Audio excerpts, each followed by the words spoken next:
It's a day to celebrate our freedom by paying tribute to the freedom fighters who showed their immense love, sacrifice, courage, and patriotism towards their motherland and gifted us a free and beautiful India.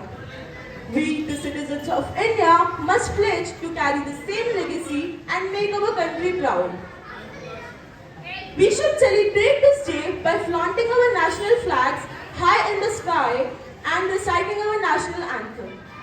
Every Indian celebrates Independence Day by hosting flags over the roofs of their houses, buildings, schools, offices, etc.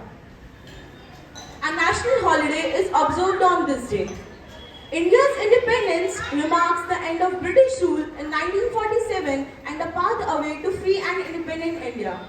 The Indian Mutiny Act was the first revolt against the Britishers. The reason rose higher in the Indian mass movement of 1885. It was followed by the non-cooperation movement of 1920. There were several other movements which cannot be reached from the history, such as Jallianwala Bagh massacre. In 1929, the civil disobedience movement was launched, which showed a great disobedience against the orders composed by the Britishers. Finally, in 1942, the Quit India movement was launched, which gave a massive support to move the Britishers out of India. In the end, we cannot merely say that 15th of August is solely about freedom.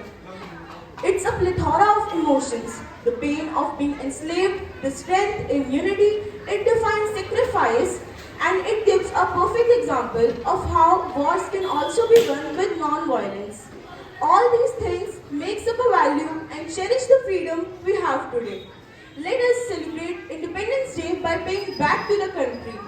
As a famous quote says that no other sacrifice is higher than the sacrifice for your motherland. Thank you. Jai Hind, Jai Bharat.